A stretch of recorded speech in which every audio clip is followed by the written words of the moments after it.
ஆவியானவருடைய சத்தம் உடைய பிள்ளைகளுக்கு கேட்கட்டும். நீர் ஆசீர்வதியும். ஏசு கிறிஸ்துவின் நாமத்திலே ஜெபிக்கிறோம் நல்ல பிதாவே, ஆமென். சங்கீதம் 27 சங்கீதம் 10 நான் வாசிக்கிறேன்.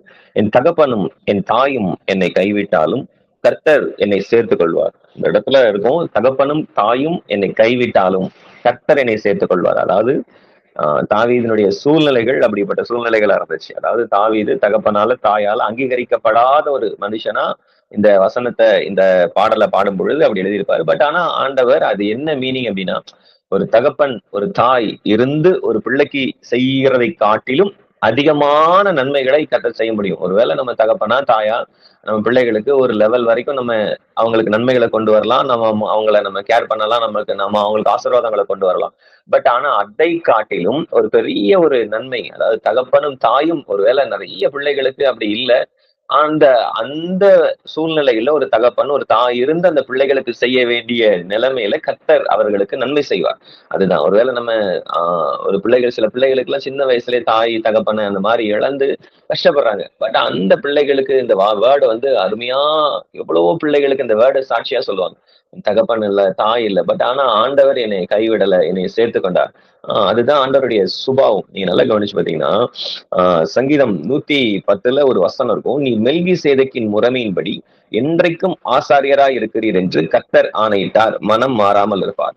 இப்ப இந்த இடத்துல, இந்த சங்கீதத்துல ஒரு ஒரு பர்சன், அந்த பர்சனை பத்தி வேதம் சொல்லும். நீ மெல்கி சேதக்கு முறைமையின்படி என்றைக்கும் ஆசாரியராய் இருக்கிறீர் என்று கர்த்தர் ஆணையிட்டார் அப்படின்னா, இந்த மெல்கி சேதக்கு அப்படிங்கிற ஒரு மனுஷனை குறித்து அருமையா வேதம் இன்ட்ரோடியூஸ் பண்ணும். அந்த மெல்கி சேதக்கு யார் அப்படின்னா, ஆதியாகமம் 14 ஒரு பெரிய காரியம். அன்றியும் உன்னதமான தேவனுடைய ஆசாரியனா இருந்த சாலமின் ராஜாவாகிய மெல்கி சேதக்கு அப்பமும் திராட்சரசமும் கொண்டு வந்து, அப்ப இந்த இடத்துல இருக்கும் ஒரு உன்னதமான தேவனுடைய ஆசாரியன். அதாவது ஆசாரியத்தினுடைய ஊழியம் இல்லாத நாட்கள்ல, அதாவது ஆபிரகாமினுடைய நாட்கள்ல ஆசாரிய ஊழியம் வந்து இல்ல. ஆனா வேதம் அந்த ஆசாரிய ஊழியத்தை பத்தி சொல்லும். மேல் உன்னதமான தேவனுடைய ஆசாரியனா இருந்த சாலமின் ராஜாவாகிய மெல்கி சேதக்கு அப்பமும் திராட்சரசம் கொண்டு வந்து அவனை ஆசீர்வதித்து, எப்படின்னா ஒரு கிரேட் பிளெஸிங் வந்து ஆபிரகாமுக்கு தான் கர்த்தர் கொடுத்தார். ஆபிரகாமை தான் கர்த்தர் ஆசீர்வதிச்சார். பட் ஆனா அந்த ஆபிரகாமையே ஆசீர்வதிக்கிற அளவுக்கு ஒரு கெப்பாசிட்டி யார்கிட்ட இருந்துச்சு அப்படின்னா, இந்த ஆசாரியன் என்று மெல்கி சேதக்கு என்று சொல்லப்படுகிற அந்த ஆசாரியன்ட்ட அவங்க ஆபிரகாம் ஆசீர்வதிக்கிற அளவுக்கு ஆசாரியத்துவம் இருந்துச்சு. சொந்து அவனை ஆசீர்வதித்து வானத்தையும் பூமியும் உடையவராகிய உன்னதமான தேவனுடைய ஆசீர்வாதம் ஆபிரகாமுக்கு உண்டாவதாக, உன் சத்துருக்களை உன் கையில் ஒப்பு கொடுத்த உன்னதமான தேவனுக்கு ஸ்தோத்திரம் என்று சொன்னான். இவனுக்கு ஆபிரகாம் எல்லாவற்றிலும் தசம பாகம் கொடுத்தான். அதனால கவனிங்க, ஆபிரகாம் ஹானர் பண்ற ஒரு பர்சனா, ஆபிரகாம் தசம பாகம் கொடுக்கிற ஒரு பர்சனா, அதை விட அதிகமா பைபிள் சொல்லும் மெல்கி சேதக்கின் முறைமையின்படி ஆசாரியராய் இருக்கிறீர் என்று கர்த்தர் ஆணையிட்டார். அப்படின்னா இயேசு அந்த உலகத்துல வந்து ஊழியம் செய்யும் போது அவர் ஒரு பிரதான ஆசாரியராய் அந்த உலகத்துல அவர் இருந்தார். இந்த பிரதான ஆசாரியருடைய ஊழியம் எப்படிப்பட்ட ஊழியம் மாதிரி இருந்துச்சுன்னு கம்பேர் பண்ணும்போது இந்த மெல்கி சேதக்கை தான் கம்பேர் பண்ணுவாங்க. மெல்கி சேதக்கின் முறைமையின்படி ஆசாரியராய் இருக்கிறீர் என்று கர்த்தர் ஆணையிட்டார். அப்படின்னா அவ்வளவு ஒரு ஹானரபிள் பர்சனா மெல்கி சேதக் இருந்தார். பட் ஆனா நீங்க நல்லா கவனிச்சீங்க, இந்த மெல்கி சேதக்கு யாரு, எப்படிப்பட்டவர் அப்படிங்கிறதுலாம் வந்து நம்மளுக்கு இருக்காது. எபிரேயர் 7:3 இருக்கும். இவன் தகப்பனும் தாயும் வம்ச வரலாறும் இல்லாதவன், இவன் நாட்களின் துவக்கமும் ஜீவனின் முடிவுடையவனாயிராமல் தேவனுடைய குமாரனுக்கு ஒப்பானவனா என்றைக்கும் ஆசாரியனாக நிலைத்திருக்கிறான். அப்படின்னா அதாவது தகப்பனும் தாயும் இல்ல, வம்ச வரலாறும் இல்லாதவன் அப்படின்னா அவன் தகப்பனும் தாயும் கூட அவனுக்கு சில நேரங்கள்ல இல்லாம போயிருக்கலாம், சின்ன வயசுல இறந்திருக்கலாம். பட் ஆனா ஒரு ஆசாரியத்துவத்தை அடைகிறதுக்கு, ஒரு ஆசாரியனா ஆகுறதுக்கு இவன் சொல்றது பைபிள் சொல்லும், இவன் தகப்பனும் தாயும் அப்படி சொல்லிக்கிற மாதிரி இல்ல, தகப்பனும் தாயும் வந்து இன்ட்ரடியூஸ் பண்ற மாதிரி இல்ல. இவனுடைய பேக்ரவுண்ட் எதுவும் பைபிள்ல இருக்காது. பட் ஆனா ஆண்டவர் இந்த மனுஷனை ஆசீர்வதிப்பார். அதாவது நீங்க பைபிள் எல்லாம் பாத்தீங்கன்னா எல்லா மனுஷர்களுக்கும் நீங்க பர்டிகுலரான பர்சன் எடுத்து பாத்தீங்க அப்படின்னா, இந்த தகப்பன் தாய் இல்லாத பிள்ளைகளை, அதாவது தகப்பன் தாய் இல்லாம பிள்ளைகள் இல்லை, பட் அவங்க செய்ய முடியாத காரியங்களை கர்த்தர் செய்ததா நிறைய இடத்துல இருக்கும். இப்ப நீங்க எஸ்தர் எடுத்து பாத்தீங்கன்னா அவளுக்கு தகப்பன் தாய் கிடையாது. பட் ஆனா ஆண்டவர் அந்த மகளை உயர்த்தி வைத்தார். இப்படி ஆண்டவருடைய அன்பு விசேஷமா இருக்கிற மாதிரி இந்த மெல்கி சேதக்கிட்ட இருக்கு. தகப்பனும் தாயும் அவனை ஆசாரியன் ஆக்கல. பட் ஆனா பைபிள் சொல்லுது உன்னதமான தேவனுடைய குமாரனுக்கு ஒப்பானவனாய். அதாவது இந்த ஆதி ஆகமத்தின் ஆபிரகாமினுடைய நாட்கள்ல வாழ்ந்த இந்த மெல்கி சேதக்கு எத்தனையோ 1000 வருஷம் கழிச்சு வந்த இயேசு சுவாமிக்கு அவர் கம்பேர் பண்றாரு. அதாவது அந்த ரூல்ல தான் இயேசு ஊழியம் செய்யறாரு அப்படிங்கிற அளவுக்கு இவன் பெரிய ஆளா அந்த காலத்துல வந்திருக்கான். பட் ஆனா பைபிள் சொல்லும் என் தகப்பன் தாய் அந்த அளவுக்கு கிடையாது, வம்ச வரலாறே அவனுக்கு கிடையாது, சொல்லிக்கிற மாதிரியான பரம்பரை இல்லைன்னு சொல்ற மாதிரியான ஆளுவே அந்த இடத்துல இருந்து வந்து ஒரு ஆசாரிய ஊழியம் செய்கிற அளவுக்கு கர்த்தர் வைத்திருக்கிறார். அதுதான் பவுலே எழுதுவார் எபிரேயர் 7ல, இவன் எவ்வளவு பெரியவனா இருக்கிறான் பாருங்கள், கோத்திர தலைவனாகி ஆபிரகாம் முதலாய் கொள்ளையிடப்பட்ட பொருட்களில் இவனுக்கு தசம பாகம் கொடுத்தான். அதாவது கோத்திர தலைவன் வந்து ஆபிரகாம தான் ஆண்டவர் வந்து முதல்ல இன்ட்ரடியூஸ் பண்ணுவார். ஆபிரகாமின் தேவன், ஈசாக்கின் தேவன், யாக்கோபின் தேவன் வரும். அப்படிப்பட்ட ஆபிரகாமே இந்த மெல்கி சேதக்க ஹானர் பண்ற அளவுக்கு அந்த காலத்துல இருந்திருக்கிறான் அப்படின்னா இது எவ்வளவு பெரியவனா இருப்பான். இப்ப நல்ல கவனிங்க, அவ்வளவு சீக்கிரத்துல ஆபிரகாம் வந்து மெல்கி சேதக்க ஹானர் பண்ண வேண்டியதில்லை. ஏன்னா ஆபிரகாம் தேவனுடைய சிநேகிதனா இருந்தான், தேவனுடைய வார்த்தைகளை கேட்கிற மனுஷன், தேவனோடு பழகுகிற மனுஷன், தேவன் தெரிந்து கொண்ட மனுஷன். அப்படின்னா அந்த அளவுக்கு கர்த்தரோட டீப்பா இருக்கிற ஆபிரகாம் போய் மெல்கி சேதக்க ஹானர் பண்ணி தசமபாகம் கொடுத்து வைக்கிறது மட்டுமல்ல, இவ்வளவு தரிசனம் பெற்ற ஆபிரகாமையே மெல்கி சேதக் ஆசீர்வதிக்கிறார். அப்படின்னா ஏதோ ஒரு பெரிய காரியம் மெல்கி சேதக்கிட்ட இருக்கு. பட் ஆனா அந்த மெல்கி சேதக்கினுடைய பேக்ரவுண்ட் என்ன அப்படின்னா சொல்லிக்கிற மாதிரி இல்ல.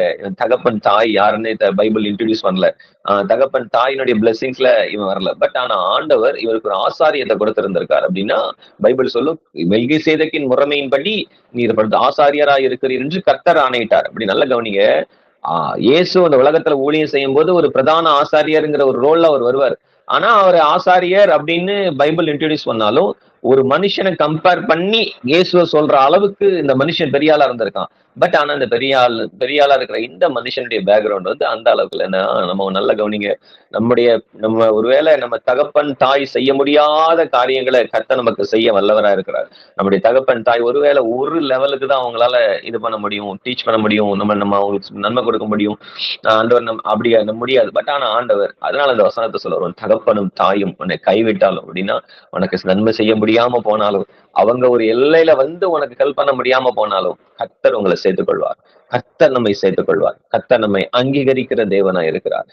ஏன்னா அவருக்கு தெரியும், அவர் தகப்பனுக்கு தகப்பனா இருப்பார், தாய்க்கு தாயா இருப்பார். அவருக்கு எல்லா சூழ்நிலைகளையும் ஹேண்டில் பண்ண அவரால் முடியும். ஒரு மனுஷனுக்கு என்ன தேவை, எப்படி அந்த மனுஷன் ஆசீர்வதிக்கப்பட முடியும்.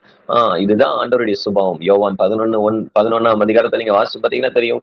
மார்த்தாள், மரியாள், லாசரு அவங்க ஃபேமிலியில தகப்பனோ தாயோ இருக்கவே இல்லை. 3 பேரை மட்டும்தான் பைபிள் அழகா கொண்டு வரும். பட் ஆனா பைபிள் சொல்லும் தேவன் அவர்களிடத்துல அன்பா இருந்தார், கர்த்தர் அவர்களிடத்துல அன்பா இருந்தார். அவங்கள மீட் பண்றது, அவங்க வீட்டுக்கு போறது, பெத்தானியா கிராமத்துல அவங்கள மட்டும் கர்த்தர் அவ்வளவு ஹானர் பண்ணி அன்பா இருந்ததுக்கு ஒரே காரணம் அவருக்கு தெரியும், இவங்க தகப்பனும் தாயும் இல்லாத பிள்ளைகள், இவங்க தகப்பனும் தாயும் இல்லாத ஒரு சந்ததியா இருக்கிறாங்க. ஒரு தகப்பனுடைய அன்பு, ஒரு தாயினுடைய அன்பு இந்த பிள்ளைகளுக்கு கிடைக்கல, மார்த்தாளுக்கு கிடைக்கல, மரியாளுக்கு கிடைக்கல, லாசருக்கு கிடைக்கல. ஆனா ஆண்டவர் அவர்களிடத்துல அன்பா இருந்தார். அந்த வேலையில ஒண்ணு மட்டும் தெரிஞ்சுக்கோங்க, நம்ம தகப்பன் தாய் நம்ம எவ்வளவு நேசிக்கலாம், அன்பு செலுத்தலாம், நம்மளுக்கு நன்மைகளை தரலாம், அதெல்லாம் ஆட்டோமேட்டிக்கா வரும். பட் ஆனா அதை காட்டிலும் எத்தனையோ பிள்ளைகள் வேதத்திலையும் சரி இந்த உலகத்திலையும் சரி தகப்பன் தாய் இல்லாத அநேக பிள்ளைகளை தூக்கி எடுத்து நீங்க உயர்த்தி வச்சிருக்கிறாரா. அந்த லாசரு, மார்த்தாள், மரியாள் ஆண்டவர் நேசிக்கிறதுக்கு ஒரு காரணம் அவங்க 3 பேர் தான். ஆனா பைபிள் சொல்ல அவங்களுக்கு ஒரு மேரேஜ் கூட ஆகுற மாதிரியா இல்ல. பட் ஆனா அந்த குடும்பத்தின் மேல கர்த்தருடைய அன்பு இருந்தது, அந்த குடும்பத்தின் மேல கர்த்தருடைய காருண்யம் இருந்தது, அந்த குடும்பத்தின் மேல கர்த்தருடைய இரக்கம் இருந்தது. அந்த வேலையில ஒரு பெரிய பிரதான ஆசாரியன், ஒரு தேவனுடைய குமாரனுக்கு ஒப்பா இருக்கிற ஆசாரியன், அந்த ரூல்ல தான் கர்த்தரே ஊழியம் செய்யணுங்கிற அளவுக்கு பைபிள் கோட் பண்ற ஒரு ஆசாரியனுக்கு ஒரு பெரிய வம்ச வழியை சொல்ல முடியாது. பட் ஆனா ஆண்டவர் அந்த மெல்கி சேதக்கின் முறைமையின்படி என்றைக்கும் ஆசாரியத்துவத்தை கையில கொடுத்தார். அவர்களுடைய வம்சவல்லியில் வராத, அதுதான் அழகா சொல்லுவோம் எபிரேயர் 7:6, ஆகிலும் அவர்களுடைய வம்சவரியில் வராதவனாகி இவன் ஆபிரகாமின் கையிலே தசமபாகம் வாங்கி வாக்கு தத்தங்களை பெற்றவனை ஆசீர்வதித்தான். அதுதான் ரொம்ப பெரிய விஷயம். அதுதான் ஆபிரகாம ஆசீர்வதிக்கிற அளவுக்கு, ஏன்னா ஆண்டவர் ஆபிரகாம ஆசீர்வதிச்சார், அந்த ஆபிரகாமையே ஒரு மனுஷனா இருந்து ஆசீர்வதிக்கிற அளவுக்குள்ள கெப்பாசிட்டி இந்த மெல்கி சேதக்கு கர்த்தர் கொடுத்திருந்தாருன்னா ஆண்டவர் இந்த மனுஷனை எவ்வளவு நேசிப்பாரோ. அந்த காலைவெளியில் ஆண்டவருடைய அன்பு. தகப்பன் தாயும் கைவிட்டாலும் சில நேரத்துல இந்த மீனிங் என்ன அப்படின்னா அவங்க அந்த சூழ்நிலையில வந்து ஹெல்ப் பண்ண முடியாம இருக்கலாம், அவங்க அந்த சூழ்நிலையில அவங்களுக்கு அதை செய்ய முடியாம இருக்கலாம். பட் ஆனா வேதம் சொல்லுது அவங்களே வந்து உனக்கு அப்படின்னாலும் கர்த்தர் சேர்த்துக் கொள்வார். கர்த்தர் நம்மை இதுதான் ஆண்டவருடைய அன்பு. எல்லார் கண்களையும் மூடி அப்படிப்பட்ட தேவனை நம்ம மனதார ஸ்தோத்திரம் பண்ணுவோம். ஆண்டவரே நீ சொல்லுங்க, ஆண்டவரே நான் என் பிள்ளைகளுக்கு செய்யறதெல்லாம் கொஞ்சம், என் பிள்ளைகளுக்கு கொடுக்குற நன்மைகள்லாம் கொஞ்சம், என்னால ஸ்ட்ரென்த் இருக்கிற அளவுக்கு, என்னால ரீச் பண்ண முடிஞ்ச அளவுக்கு நான் என் பிள்ளைகளுக்கு ஹெல்ப் பண்றேன். ஆனாலும் அதை காட்டிலும் ஒரு தகப்பனாய் தாயாய் நீங்க ஆசீர்வதிக்கும் போது, நீங்க அவங்களுடைய வாழ்க்கையை பெஸ்ட் பண்ணும்போது, நீங்க அவங்களுடைய வாழ்க்கையில கிரியை செய்யும் பொழுது அவங்க கர்த்தரால் ஆசீர்வதிக்கப்படுவாங்க. தகப்பனே இந்த வேலையிலும் கூட அப்பா நீர் எங்களுக்கு வாக்கு பண்ணுகிறீர், ஸ்திரீயானவள் தன் கற்பத்தின் பிள்ளைக்கு இறங்காமல் பாலகனை மறப்பாலோ, அவள் மறந்தாலும் நான் உன்னை மறப்பதில்லை என்று வாக்கு பண்ணியிருக்கிறேன் சுவாமி. ஆண்டவரே இந்த காலை வேளையில அப்படிப்பட்ட அன்பான தேவன், ஒரு பிள்ளை தன் பிள்ளைய தாய் மறக்க மாட்டார், அப்படியே அவளே மறந்தாலும் நான் உன்னை மறப்பதில்லை என்று வாக்கு பண்ணியிருக்கிறவர், நீ என்னால் மறக்கப்படுவதில்லை என்று வாக்கு பண்ணினவர். அப்படிப்பட்ட தேவன் ஆண்டவரே எங்களை உள்ள கைகளிலே வரைந்திருக்கிறீர், எங்களை உள்ள கைகளில் நீர் பொதிந்து வைத்திருக்கிறீர். அப்பா இப்பொழுதும் நீர் எங்களை பார்க்கிறதற்காக உமக்கு நன்றி, உங்களுடைய கரம் அதை செய்கிறதற்காக உமக்கு நன்றி சுவாமி. ஆண்டவரே நீர் எங்களை ஆசீர்வதிக்கிறவர், சேர்த்துக் கொள்ளுகிறவர். உங்களுடைய கரத்தில் எங்களை தாழ்த்தி ஒப்புக் கொடுக்கிறோம். கர்த்தர் எங்களை ஆசீர்வதித்து எங்களை காத்துக் கொள்வீராக. கர்த்தாவே உம்முடைய முகத்தின் ஒளி எங்கள் மேல் பிரகாசிக்க பண்ணி கிருபையாயிருப்பீராக. கர்த்தர் தம்முடைய முகத்தை எங்கள் மேல் பிரசன்னமாகி எங்களுக்கு சமாதானம் கட்டளையிடுவீராக. பிதாவாகிய தேவனாலும் கர்த்தராகிய இயேசு கிறிஸ்துவினாலும் கிருபையும் சமாதானமும் பெருகுவதாக. கர்த்தராகிய இயேசு கிறிஸ்துவனுடைய கிருபை இந்த கூடுகையில் இணைந்திருக்கிற ஒவ்வொரு தேவ பிள்ளைகளோடும், குடும்பத்தோடும், எல்லைகளோடும், அவர்கள் பிள்ளைகளோடும், வேலையோடும், படிப்போடும், ஊழியத்தோடும், தொழிலோடும் கிருபை உண்டாயிருக்கட்டும், கிருபை உண்டாயிருக்கட்டும். எங்கள் போக்கிலும் வரத்திலும் கிருபை உண்டாயிருக்கட்டும். எங்களுடைய வேலை ஸ்தலத்துல கிருபை இருக்கட்டும். எல்லாருடைய கண்களிலும் தயவு கிடைக்கும்படி கிருபை ஆசீர்வதி. இயேசு கிறிஸ்துவின் நாமத்திலே ஜெபிக்கிறோம் நல்ல பிதாவே, ஆமென்.